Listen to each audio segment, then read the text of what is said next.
tuanya menyuruh transfer 150 juta untuk pesta pernikahan adik tirinya.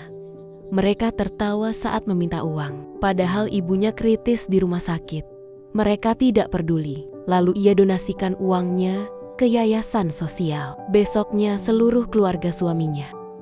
Assalamualaikum warahmatullahi wabarakatuh. Om Swasti Astu. Salam damai dan sejahtera untuk kita semua. Sahabat Rora, dimanapun kalian berada. Kali ini Rora membawa kisah kehidupan dari kota Balikpapan, Kalimantan Timur. Kota yang terkenal sebagai kota minyak, kota industri, dan kota terbersih di Indonesia.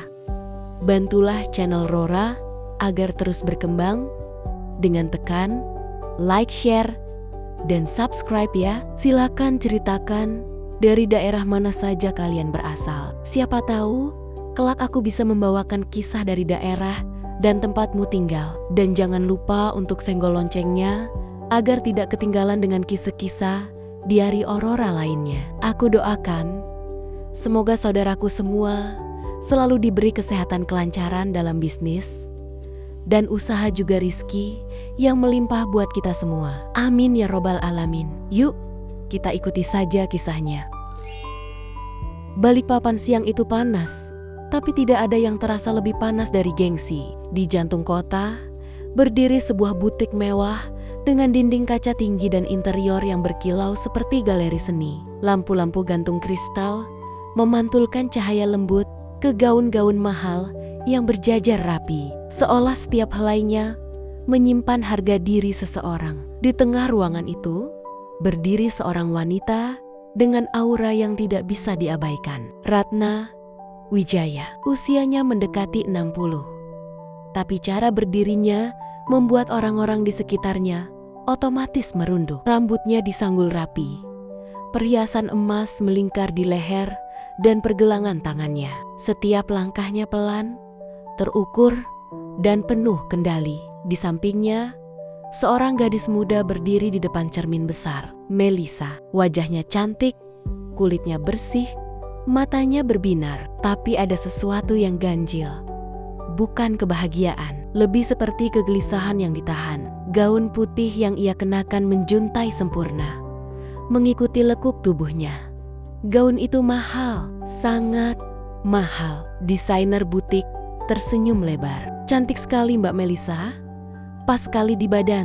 Ini seperti dibuat hanya untuk Mbak. Melisa tersenyum kecil, mencoba meyakinkan dirinya sendiri. Ratna menatap dari belakang, lalu mengangguk puas. Ya, ini cocok. Kita ambil yang ini. Nada suaranya bukan sekadar memilih. Itu keputusan. Desainer itu sedikit membungkuk. Baik Bu Ratna, sesuai kesepakatan, kami hanya perlu DP 50% hari ini, agar proses jahit bisa langsung dimulai. Tidak ada keraguan. Ratna membuka tasnya. Tas branded yang bahkan pelayan butik itu tidak berani menatap terlalu lama. Ia mengeluarkan kartu platinum. Ia menyerahkannya dengan gerakan ringan, seperti seseorang yang sudah terlalu terbiasa, tidak pernah ditolak. Proses saja. Sementara itu, beberapa kilometer dari sana, di sebuah gedung perkantoran dengan dinding kaca dan pendingin ruangan yang terlalu dingin, seorang pria duduk di depan layar komputer. Ardi Pratama. Kemeja putihnya rapi, tapi wajahnya tidak. Cursor di layar berkedip, tapi pikirannya tidak di sana. Sudah 2 hari sejak terakhir kali ia menghubungi istrinya, Nadira. Nomornya tidak aktif, WhatsApp tidak dibalas, tidak ada kabar. Ardi mengetuk meja pelan.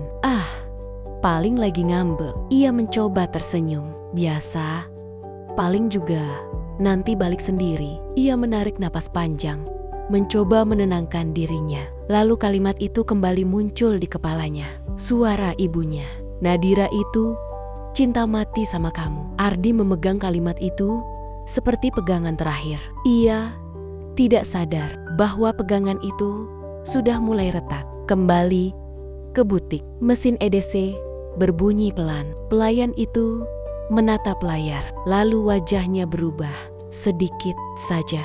Tapi cukup. Maaf, Bu. Ratna mengangkat alis. Ya, transaksinya ditolak. Hening, bukan hening biasa. Hening yang seperti menunggu sesuatu pecah. Ratna tersenyum kecil, tipis, tidak percaya. Coba lagi. Pelayan itu menelan ludah, menggesek ulang kartu. Bunyi mesin. Bip. Maaf, Bu. Masih ditolak. Senyum Ratna perlahan mengeras. Tidak mungkin. Ia mengulurkan tangan. Kartunya sini. Ia memasukkan sendiri. Menekan tombol dengan tenang. Terlalu tenang. Bip. Ditolak untuk pertama kalinya. Ada sesuatu yang berubah di wajahnya. Bukan marah. Belum. Lebih seperti tidak siap menerima kenyataan. Mesinnya rusak, katanya datar. Coba kartu lain. Ia mengeluarkan kartu kedua. Lalu ketiga. Semua sama. Ditolak. Melisa mulai gelisah. Ma, gimana ini? Ratna tidak menjawab. Ia mengeluarkan kartu debit. Ini pasti masuk. Gesek. Bip. Maaf, Bu. Saldo tidak mencukupi. Kali ini dunia benar-benar berhenti. Lampu masih menyala. Orang masih bergerak. Tapi untuk Ratna semuanya terasa jauh. Ia menatap kosong ke layar mesin, seolah berharap angka itu berubah kalau ia cukup lama menatapnya. Di kantor, ponsel Ardi bergetar. Nama yang muncul. Ibu.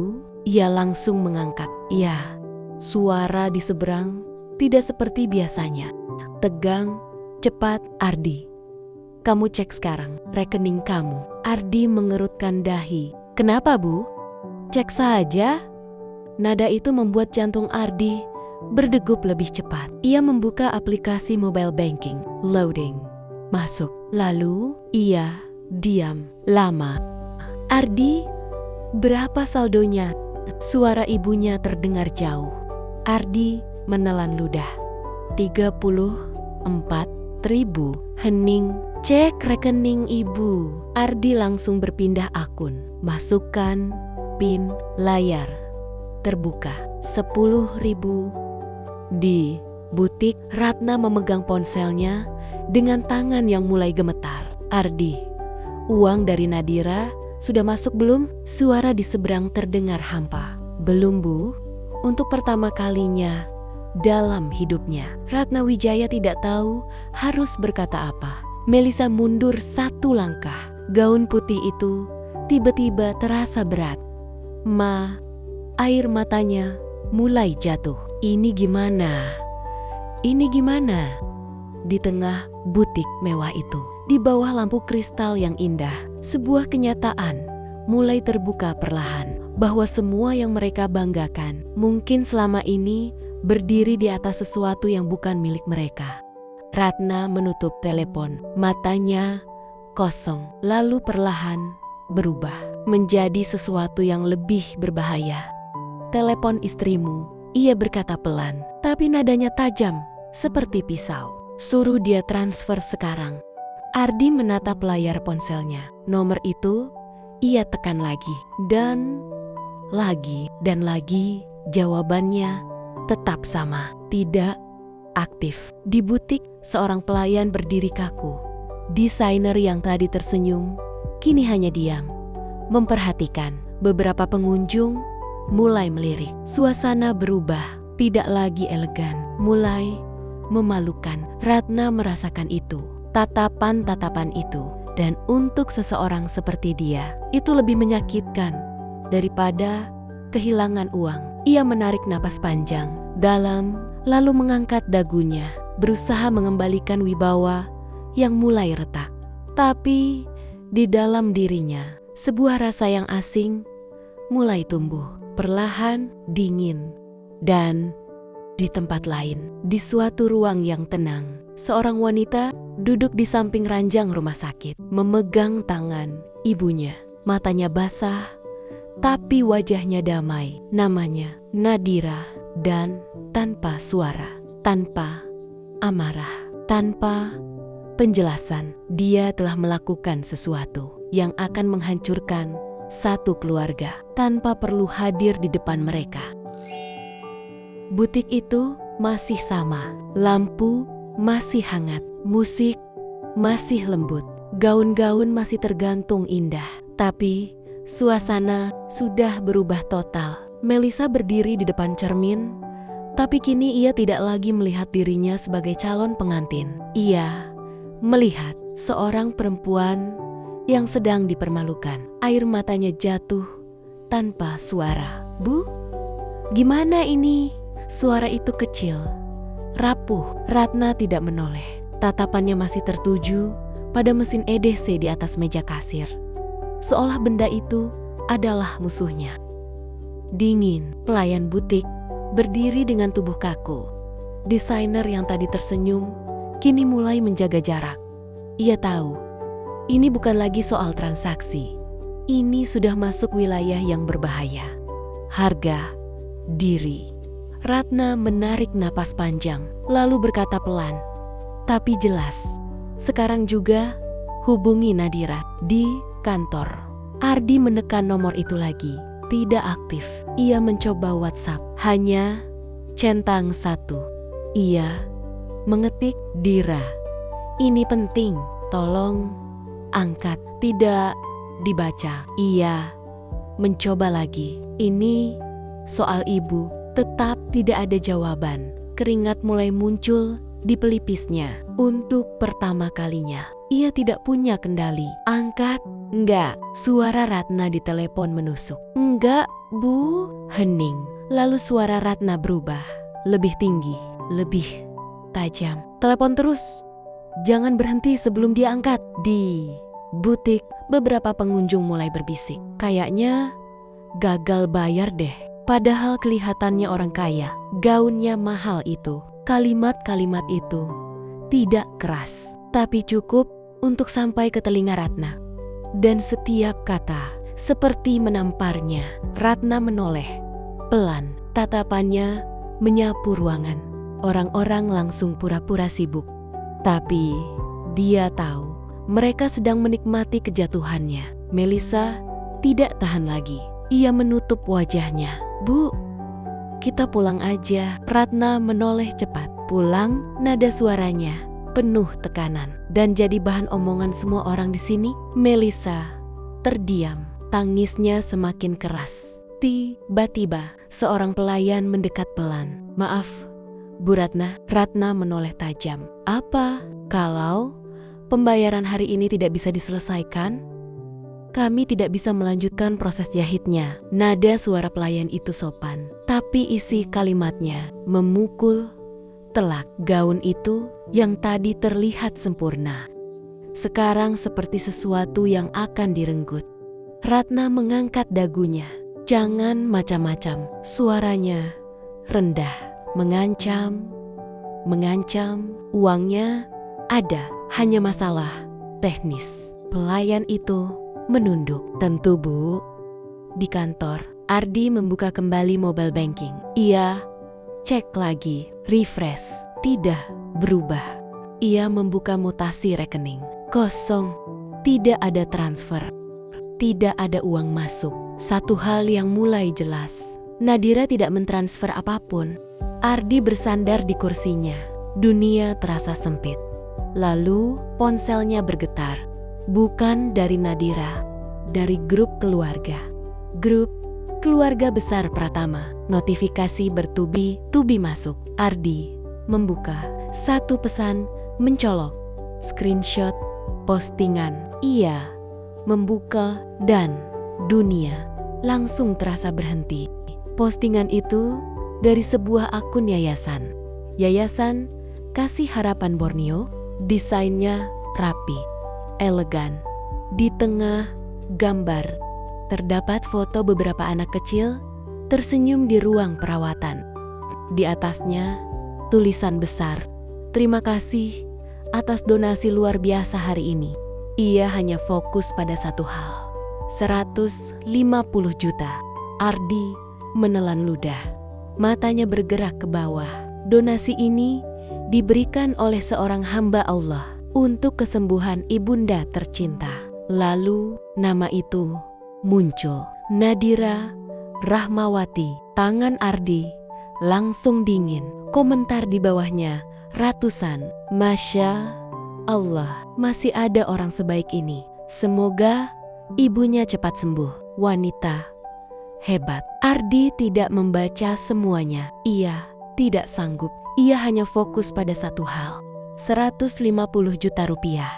Jumlah yang seharusnya masuk ke rekening mereka. Di butik, ponsel Ratna bergetar. Ia melihat layar grup keluarga. Ia membuka, scroll, berhenti. Matanya membesar. Untuk pertama kalinya, Ratna Wijaya benar-benar kehilangan ekspresi. Melisa mendekat. Bu, kenapa? Ratna tidak menjawab. Ia hanya menunjukkan layar. Melisa membaca perlahan. Air matanya berhenti, digantikan sesuatu yang lain. Dia donasi. Suara itu nyaris tidak terdengar. Ratna menutup ponsel. Tangannya gemetar. Kurang ajar. Ia berbisik. Lalu suaranya naik. Kurang ajar. Semua orang di butik menoleh. Uang itu milik kita. Pelayan dan pengunjung terdiam. Melisa mundur selangkah. Bu, Ratna berjalan mondar-mandir. Tidak peduli siapa yang melihat. Tidak peduli siapa yang mendengar. Dia berani-beraninya di kantor. Di kantor, Ardi menatap layar itu lagi dan lagi, seolah berharap nama itu berubah. Tapi tidak, tetap sama. Nadira, istrinya, yang selama ini diam, yang selama ini menurut, yang selama ini membiarkan dirinya diperas, kini melakukan sesuatu tanpa izin, tanpa kabar, tanpa rasa takut. Ardi menutup wajahnya. Untuk pertama kalinya, ia tidak tahu harus menyalahkan siapa. Di butik, suasana sudah tidak bisa diselamatkan. Desainer itu melangkah maju. Nada suaranya kini berbeda, tidak lagi ramah, lebih profesional, dingin. Maaf, Bu Ratna. Ratna menoleh. Jika pembayaran tidak bisa diselesaikan hari ini, kami tidak bisa melanjutkan pemesanan. Kalimat itu seperti palu terakhir. Melisa langsung menangis. Bu, ini batal? Ratna tidak menjawab. Ia hanya berdiri diam. Dan untuk pertama kalinya dalam hidupnya, ia merasakan sesuatu yang tidak pernah ia bayangkan. Kehilangan kendali.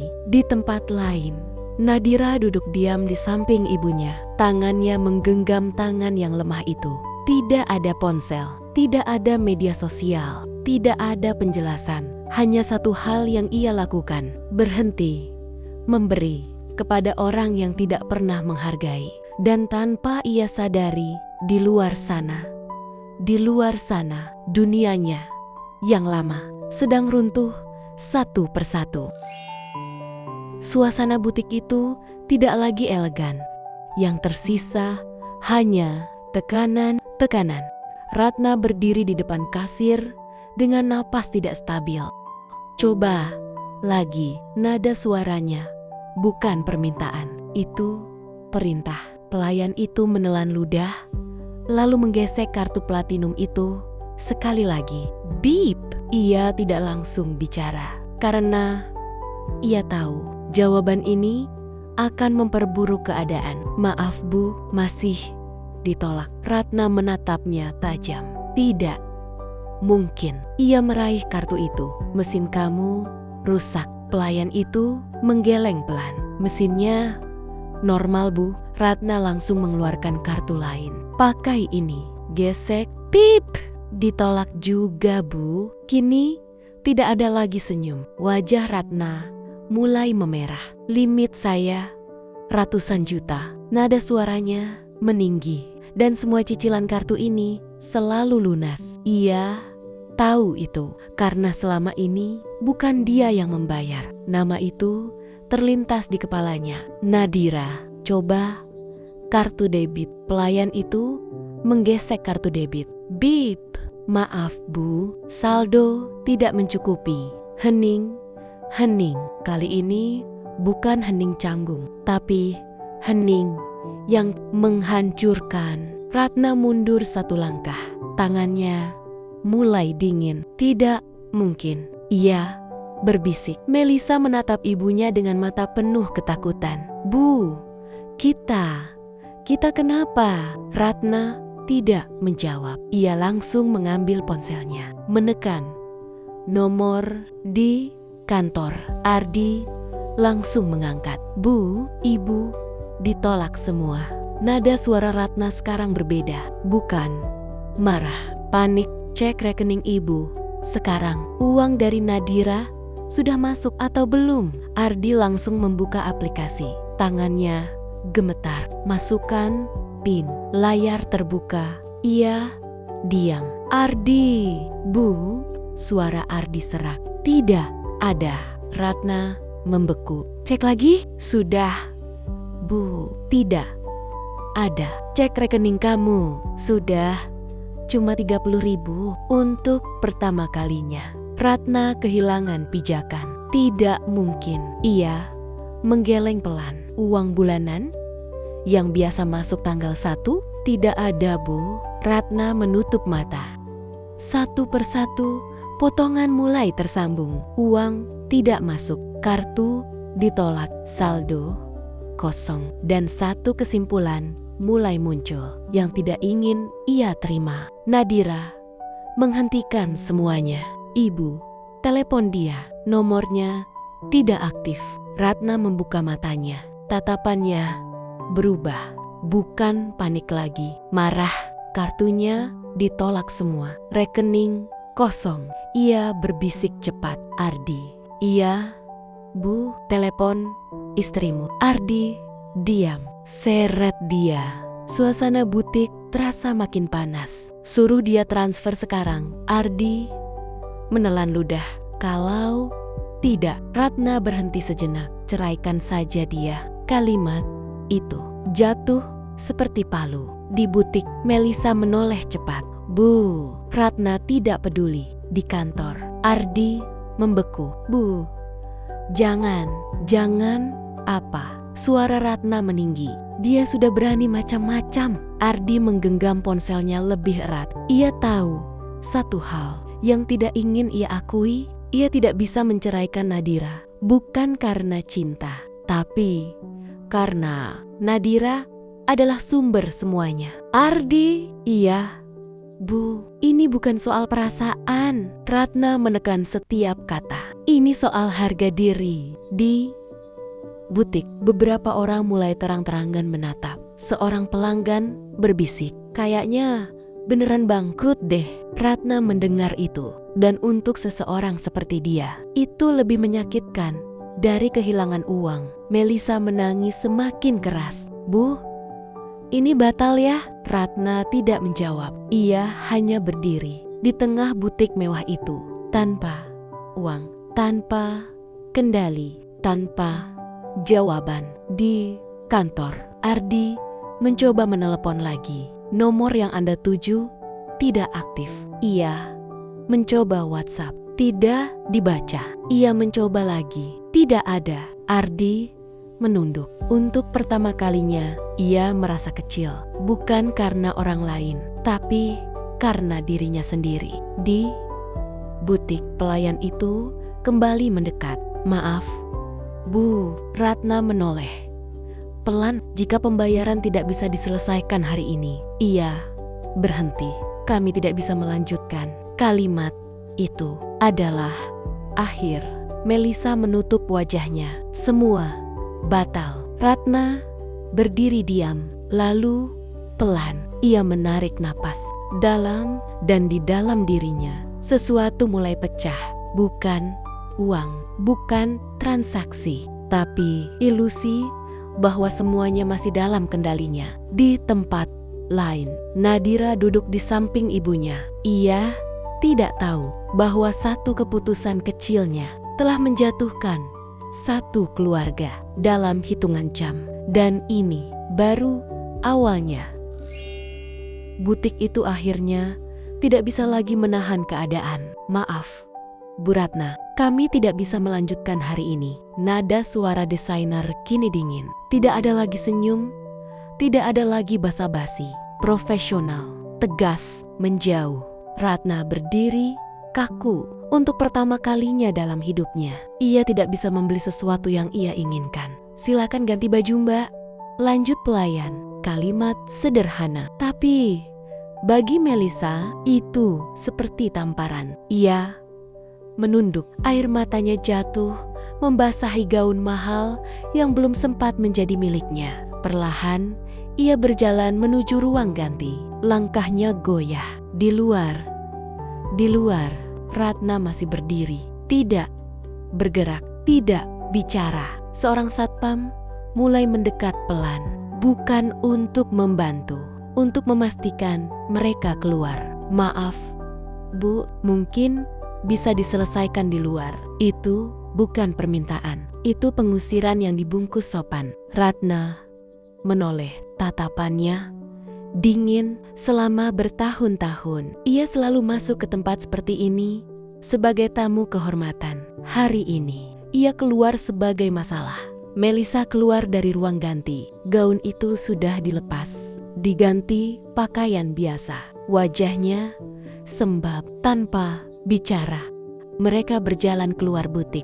Langkah mereka berat, dan setiap langkah terasa seperti disaksikan. Tatapan-tatapan itu masih ada. Penasaran, sinis, dan untuk pertama kalinya Ratna tidak bisa melawannya. Di luar, dunia yang lebih kejam. Begitu keluar dari butik, ponsel Ratna bergetar tanpa henti. Notifikasi masuk terus tanpa jeda.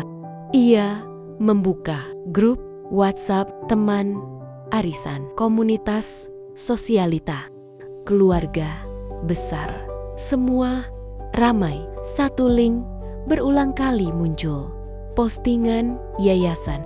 Ratna membuka gambar yang sama seperti yang dilihat Ardi. Anak-anak kecil tersenyum. Tulisan besar, "Terima kasih atas donasi 150 juta rupiah." Nama itu lagi, Nadira Rahmawati. Ratna menggenggam ponselnya erat. Komentar terus masuk. "Masya Allah, menantumu luar biasa, Bu Ratna. Hebat sekali mendidik menantu seperti itu. Jarang ada wanita seperti itu sekarang. Semoga ibunya cepat sembuh." Setiap pujian adalah tamparan. Melisa ikut membaca. Tangannya gemetar. "Bu," suaranya kecil, "ini uang kita." Ratna tidak menjawab. Ia terus scroll. Dan semakin ia membaca, semakin ia sadar dunia tidak tahu apa yang sebenarnya terjadi. Tapi dunia sudah memilih sisi. Dan sisi itu bukan mereka. Grup keluarga meledak. Di kantor, ponsel Ardi tidak berhenti berbunyi. Grup keluarga besar penuh notifikasi. Ia membuka. "Ya Allah, luar biasa Nadira. Ardi, kamu beruntung sekali punya istri seperti itu. Dia bahkan lebih memilih amal daripada pesta." Lalu satu pesan. "Wah, 150 juta rupiah. Sama seperti yang kemarin kamu screenshot." Ardi langsung terdiam. Pesan lain masuk. "Berarti benar itu uangnya didonasikan ya? Lalu, bukannya kalian lagi butuh buat nikahan Melisa?" Dan satu pesan yang paling menusuk. "Kalau benar, berarti kalian tidak dapat uangnya?" Ardi tidak menjawab. Tidak bisa, karena semua orang sudah mulai mengerti. Nama mereka mulai hancur. Di luar butik, Ratna berdiri di trotoar. Mobil lewat, orang berlalu. Tapi dunia terasa berbeda. Ponselnya terus bergetar. Pesan pribadi masuk. "Bu Ratna, saya lihat postingannya. Benar ya itu menantu ibu? Masya Allah, luar biasa sekali." Ratna menutup layar. Ia tidak kuat. Untuk pertama kalinya, pujian terhadap orang lain menjadi penghinaan untuk dirinya. Kesadaran paling menyakitkan. Melissa duduk di bangku trotoar, masih menangis. Bu, berarti ia tidak sanggup melanjutkan. Ratna menatap lurus ke depan. Wajahnya kosong. Dia sengaja, pelan tapi jelas. Dia sengaja mempermalukan kita. Melissa menatap ibunya. Kenapa? Kenapa? Ratna tidak menjawab. Karena jauh di dalam dirinya, ia mulai tahu jawabannya. Tapi terlalu menyakitkan untuk diakui. Di tempat lain, di sebuah ruang rumah sakit yang tenang, Nadira duduk di samping ibunya. Tidak ada ponsel di tangannya. Tidak ada notifikasi. Tidak ada drama. Hanya suara alat medis dan napas ibunya yang lemah. Ia mengusap tangan itu pelan. Matanya basah, tapi tenang. Ia tidak sedang melawan siapapun. Ia hanya berhenti menjadi sumber bagi orang-orang yang tidak pernah peduli. Dan tanpa ia sadari, di luar sana, namanya sedang naik. Bukan sebagai korban, tapi sebagai wanita yang kuat. Ratna berdiri, menarik napas panjang. Cari Ardi. Melissa menoleh. Kita selesaikan ini. Nada suaranya tidak lagi panik, dingin, keras, berbahaya. Berbahaya karena sekarang ini bukan lagi soal uang. Ini soal harga diri yang dihancurkan di depan publik. Dan Ratna Wijaya tidak pernah membiarkan dirinya kalah. Atau setidaknya dia pikir begitu. Langit Balikpapan mulai redup. Sore turun perlahan, membawa warna abu-abu yang aneh, seolah ikut merasakan sesuatu yang sedang runtuh. Di parkiran butik, Ratna berdiri diam, masih memegang ponselnya. Melissa duduk di dalam mobil, wajahnya pucat, matanya kosong. Dan beberapa meter dari mereka, Ardi baru saja turun dari ojek online. Ia berlari kecil, mendekat. Bu, napasnya terengah. Gimana? Udah selesai? Ratna menoleh pelan. Tatapannya tajam. Uang dari istrimu mana? Langsung, tanpa basa-basi. Ardi terdiam. 1 detik, 2 detik. Belum masuk, Bu. Hening. Angin sore berhembus pelan, tapi suasana terasa panas. Melissa membuka pintu mobil. Mas, ini gimana? Suaranya serak. Ardi menatap mereka berdua. Untuk pertama kalinya, ia melihat sesuatu yang berbeda. Mereka tidak lagi terlihat kuat. Mereka terlihat takut. Dira nggak bisa dihubungi. Ardi berkata pelan. Ratna tertawa kecil, tapi tidak ada humor di dalamnya. Tidak bisa dihubungi. Ia mengulang. Dia sudah ambil uangnya. Dia donasikan. Ardi menunduk. Ia tidak bisa membantah. Ratna melangkah, mendekat, semakin dekat. Dan kamu tidak tahu. Ardi diam. Macam apa kamu ini? Kalimat itu menusuk. Ardi mengepalkan tangan. Bu, saya juga baru tahu. Baru tahu. Nada suara Ratna meninggi. Selama ini, siapa yang kasih kita uang? Ardi tidak menjawab karena jawabannya jelas. Nadira. Sekarang dia berhenti. Ratna mendekat lagi. Dan kamu tidak bisa berbuat apa-apa? Ardi mengangkat kepala.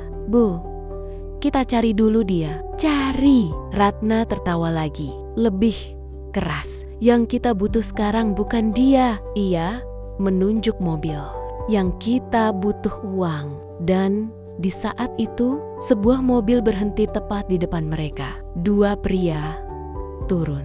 Berpakaian rapi, tapi bukan seperti pelanggan. Mereka berjalan langsung ke arah mobil. Selamat sore, Pak. Ardi menoleh. Iya, salah satu pria membuka map. Kami dari pihak leasing. Jantung Ardi langsung berdetak lebih cepat. Leasing? Pria itu mengangguk. Untuk kendaraan Honda HR-V warna silver ini. Ia menunjuk mobil. Kami ingin melakukan penarikan unit. Hening. Melissa langsung keluar dari mobil. Maaf, maksudnya apa? Pria itu tetap tenang. pembayaran cicilan telah dihentikan. Ratna melangkah maju. Ini mobil kami.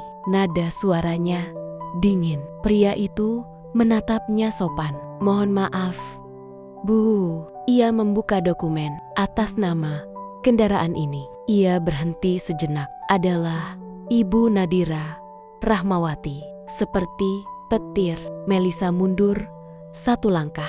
Ardi membeku. Ratna menatap lurus. Tidak mungkin, dan sesuai data kami. Lanjut pria itu. Pembayaran terakhir dilakukan 3 hari lalu. Setelah itu tidak ada kelanjutan. 3 hari lalu, hari yang sama, Nadira menghilang. Eyalita terbongkar. Semua mulai jelas. Mobil ini yang selama ini mereka pakai bukan milik mereka. Ardi menatap mobil itu. Kenangan muncul. Mengantar Melisa ke fitting, membawa Ratna ke acara, dipamerkan ke teman-teman. Dan sekarang, Pak, mohon kunci kendaraannya. Kalimat itu terasa seperti penghinaan. Tidak bisa. Ratna tiba-tiba bersuara keras. Ini mobil keluarga saya. Pria itu tetap tenang. Mohon kerjasamanya, Bu.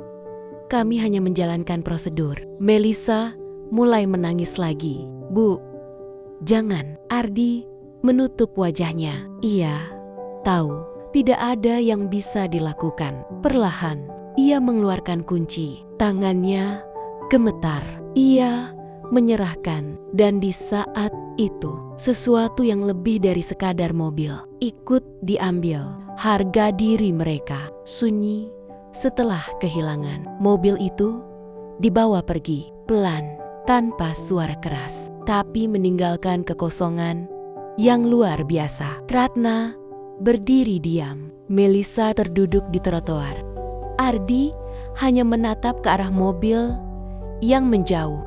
Tidak ada yang bicara karena semua sudah jelas. Semua yang mereka nikmati selama ini berasal dari satu orang, dan orang itu sudah berhenti. Kesadaran yang terlambat. Ratna akhirnya bicara pelan. Dia memutus kita.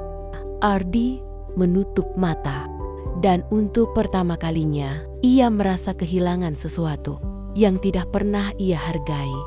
Di tempat lain, di ruang rumah sakit, Nadira duduk diam. Ia tidak tahu bahwa mobil itu baru saja ditarik. Ia tidak tahu bahwa mereka sekarang berdiri tanpa apa-apa. Ia hanya tahu satu hal, ibunya masih bernapas. Dan untuk saat ini, itu sudah cukup. Di bawah langit Balikpapan yang mulai gelap, 3 orang berdiri tanpa mobil, tanpa uang, tanpa arah. Dan untuk pertama kalinya, mereka mulai merasakan bagaimana rasanya hidup tanpa Nadira. Malam itu turun tanpa ampun. Lampu-lampu kota Balikpapan menyala seperti biasa. Jalanan tetap ramai, restoran penuh, dan orang-orang tertawa seperti tidak ada yang berubah. Tapi bagi Ratna, Melisa, dan Ardi, dunia mereka sudah tidak sama lagi. Mereka tidak pulang ke rumah besar. Tidak ada mobil, tidak ada wibawa. Mereka hanya berdiri di pinggir jalan, menunggu taksi online. Dalam diam, dalam kekalahan yang belum siap mereka akui. Pesan saja, cepat. Suara Ratna datar. Ardi membuka aplikasi dengan tangan gemetar. Saldo e-wallet hampir kosong. Ia menghela napas. Aku pakai akun teman dulu, Bu. Ratna tidak menjawab. Tidak ada lagi komentar. Tidak ada lagi arahan. Seolah energinya habis. Melisa duduk di pinggir trotoar, masih memakai sepatu heels mahal yang kini terasa menyiksa. Suaranya kecil. Ratna menoleh. Kalau nanti mereka tanya. Melisa berhenti. Air matanya jatuh lagi. Kita jawab apa? Ratna tidak langsung menjawab, karena untuk pertama kalinya ia tidak punya jawaban yang bisa menyelamatkan harga dirinya. Malam yang tidak tenang. mereka akhirnya sampai di rumah. Rumah besar yang biasanya terasa hangat, kini terasa asing, sepi, tegang. Tidak ada yang makan, tidak ada yang bicara. Hanya suara notifikasi ponsel yang sesekali berbunyi. Ratna duduk di sofa ruang tamu, menatap kosong ke depan. Melisa masuk ke kamar, menutup pintu. Tangisnya pecah. Ardi berdiri di tengah ruangan, seperti orang yang tidak tahu harus berada di mana. Dan di tengah kesunyian itu, ponsel Ratna berdering. Nama yang muncul, Ibu Raka Pradana, keluarga calon suami Melisa. Ratna menatap layar itu lama, lalu mengangkat. "Ya, Bu," suara di seberang dingin. "Bu Ratna.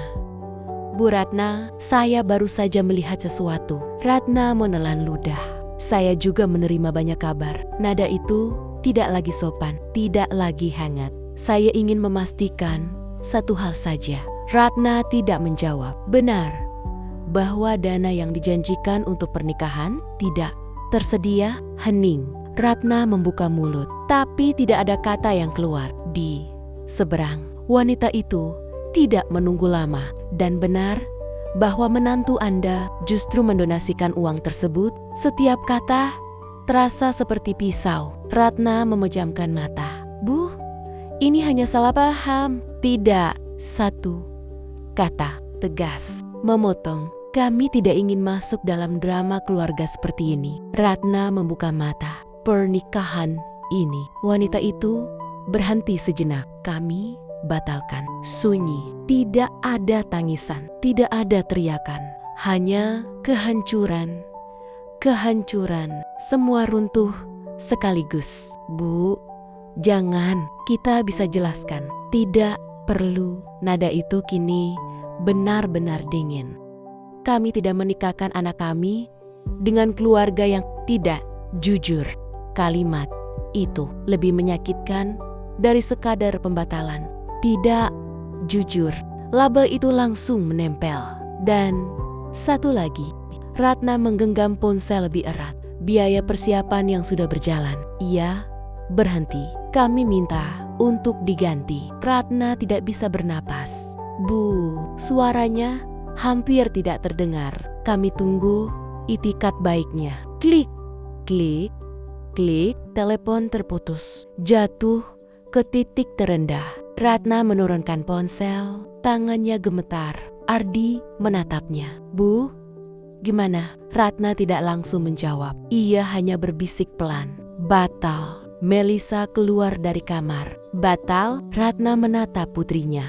Air mata akhirnya jatuh. Semuanya batal. Tangis Melisa pecah. Ia jatuh terduduk di lantai. Gaun, pernikahan, mimpi, semua hilang dalam satu hari. Hutang mulai datang. Tidak berhenti di situ. Ponsel kembali berbunyi. Pesan masuk. Vendor dekorasi, wedding organizer, makeup artist. Semua menanyakan hal yang sama. Kepastian, pembayaran. Ratna tidak menjawab. Tidak bisa. Karena sekarang mereka tidak punya apa-apa. Ardi kehilangan segalanya. Ardi duduk di sofa, menatap kosong. Ponselnya bergetar. Dari kantor. "Pak Ardi, besok Anda tidak perlu masuk dulu." Ia membaca pesan itu berulang kali. Tidak ada kata dipecat, tapi artinya jelas.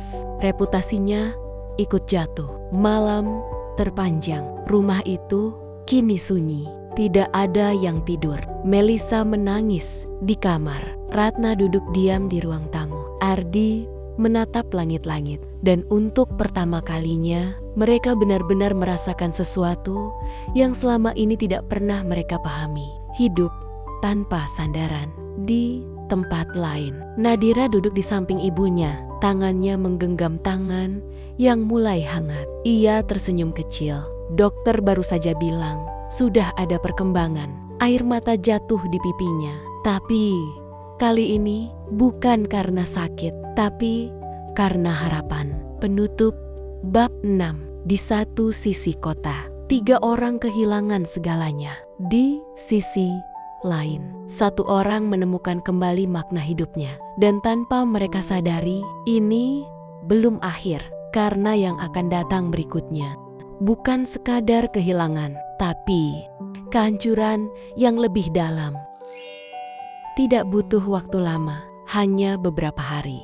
Dan dunia yang dulu mereka banggakan hilang tanpa sisa. Rumah besar itu kini kosong, bukan karena ditinggalkan, tapi karena tidak bisa dipertahankan. Tagihan datang bertubi-tubi, bank mulai menagih, vendor mulai menekan, telepon tidak berhenti berdering, dan satu persatu yang dulu terasa milik mereka mulai diambil kembali. Pindah tanpa pilihan. Kini mereka berada di tempat yang bahkan tidak pernah mereka bayangkan sebelumnya. Sebuah kontrakan kecil di pinggir Balikpapan. Dindingnya kusam, catnya mengelupas. Kipas angin tua berputar pelan, mengeluarkan suara berdecit. Melisa duduk di kasur tipis, menatap kosong. Tidak ada lemari besar, tidak ada cermin tinggi, tidak ada lampu kristal. Hanya ruang sempit dan kenyataan yang tidak bisa dihindari. Bu, suaranya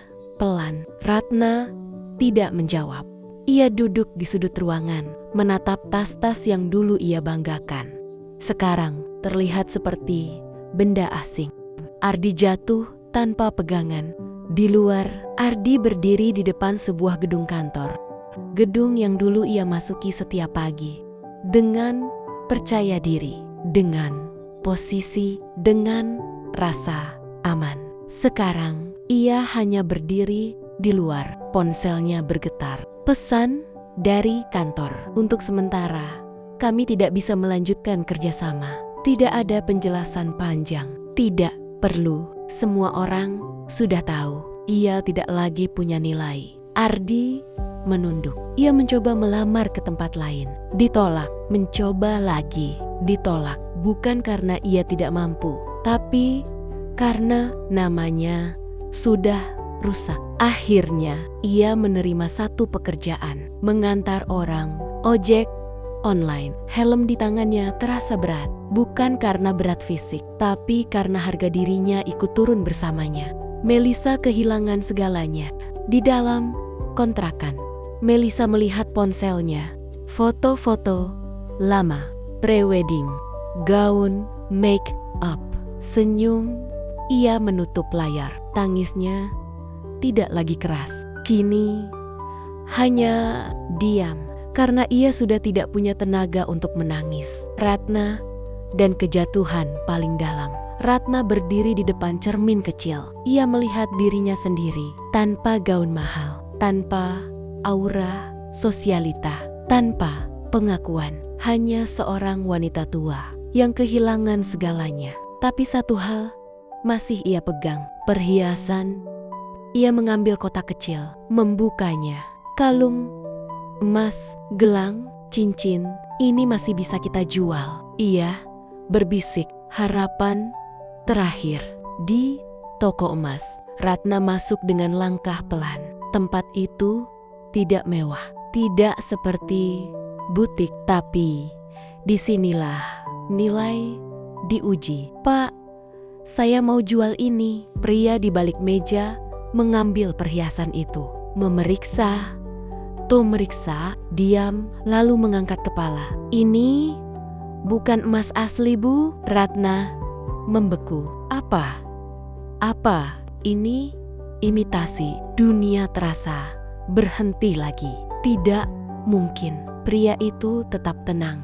Kalau mau saya beli, paling sekitar 50.000. Kalimat itu lebih menyakitkan dari semua yang sudah terjadi. Kebenaran paling kejam. Semua yang selama ini ia banggakan. Palsu, perhiasan palsu, status palsu, kehidupan palsu. Ratna tertawa kecil, tawa yang kosong. Ia mengambil kembali perhiasannya. Dan untuk pertama kalinya, ia tidak marah, tidak menyalahkan siapapun. Karena akhirnya ia mulai melihat dirinya sendiri. Kembali ke kontrakan. Malam itu tidak ada yang bicara. Ardi pulang dengan jaket ojek. Melisa tertidur dengan mata bengkak. Ratna duduk di lantai. Tidak ada sofa, tidak ada kursi, hanya lantai dingin dan kenyataan yang akhirnya utuh.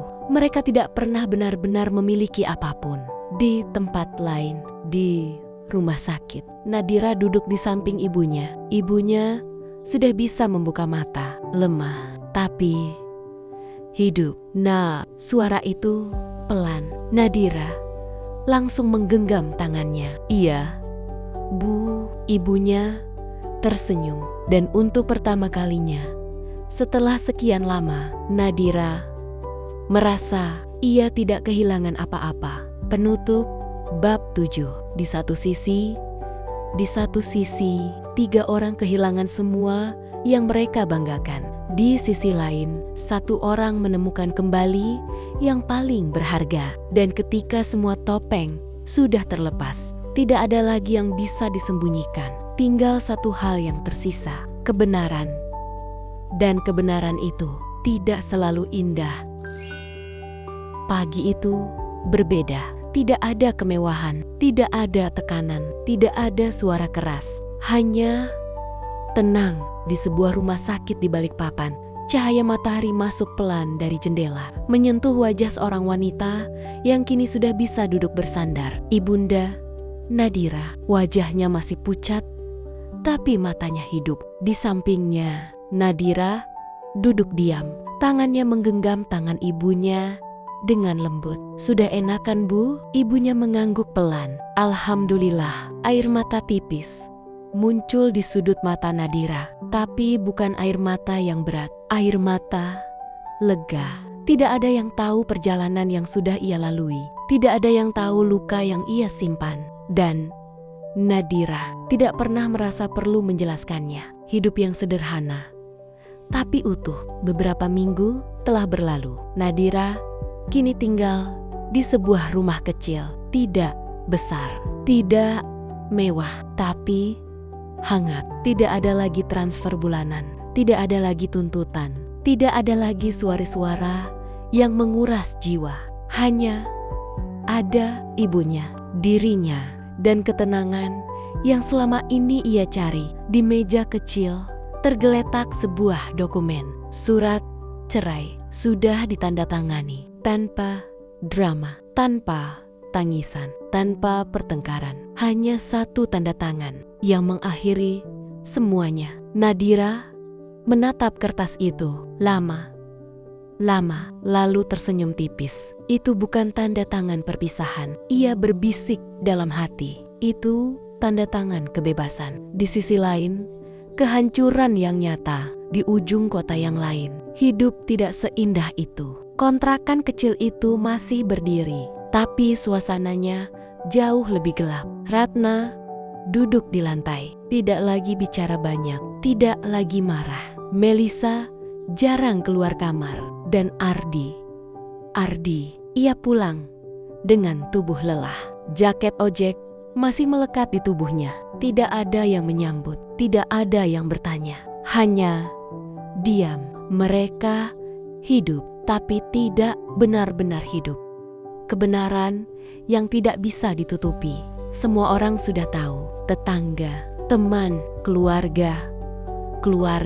Cerita itu menyebar pelan, tapi pasti tentang keluarga yang hidup dari menantu, pernikahan yang batal, uang yang hilang, dan wanita yang memilih pergi. Dan setiap versi cerita selalu berpihak pada Nadira. Pertemuan yang tidak terhindarkan. Suatu sore di lobi rumah sakit yang sama, Nadira berjalan pelan, membawa termos kecil berisi sup hangat. Langkahnya ringan sampai ia berhenti.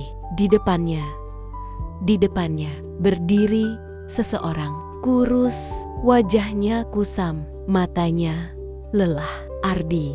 Nadira tidak kaget, seolah ia sudah tahu momen ini akan datang. Ardi menatapnya lama, seolah mencoba memastikan bahwa ini benar-benar dia. Nadira, suara itu pecah. Tidak ada wibawa, tidak ada ego, hanya penyesalan. Nadira diam, tidak menjawab. Ardi melangkah mendekat. Aku salah. Kalimat itu keluar dengan berat. Aku gak sadar. Nadira masih diam, tidak marah, tidak menangis, hanya mendengarkan. Ardi menunduk. Semua hancur, suaranya gemetar. Aku kehilangan semuanya. Ia mengangkat wajahnya, termasuk kamu. Hening beberapa detik yang terasa panjang. Lalu Ardi berlutut di tengah lobi. Tidak peduli siapa yang melihat. Dira, tolong. Suaranya hancur. Kita bisa mulai lagi. Tangannya gemetar. Cuma kamu yang aku punya sekarang. Kalimat itu terlambat. Jawaban tanpa amarah. Nadira menatapnya lama. Tidak ada kebencian di matanya. Tidak ada dendam. Hanya satu hal. Kosong. Dan justru itu yang paling menyakitkan. Aku tidak marah. Akhirnya ia bicara. Suaranya lembut. Tapi aku juga tidak punya apa-apa lagi untuk diberikan. Ardi membeku. Kalimat itu sederhana, tapi memutus segalanya. Nadira melangkah melewati Ardi tanpa menoleh, tanpa ragu, tanpa penyesalan. Akhir yang tenang. Ia kembali ke kamar. Ibunya tersenyum melihatnya. Nak, tadi siapa? Nadira tersenyum kecil. Orang yang dulu pernah aku kenal, Bu. Ibunya mengangguk. Tidak bertanya lagi. Karena terkadang yang sudah selesai tidak perlu dijelaskan. Penutup. Di dunia ini ada orang yang pergi dengan suara keras, membanting pintu, meninggalkan luka. Tapi ada juga yang pergi dengan diam, tanpa teriak, tanpa marah, tanpa drama, dan justru menghancurkan segalanya. Bukan karena ia menyerang, tapi karena ia berhenti memberi. Dan ketika itu terjadi, barulah semua orang sadar apa yang sebenarnya mereka miliki. Saat semuanya sudah terlambat. Tamat.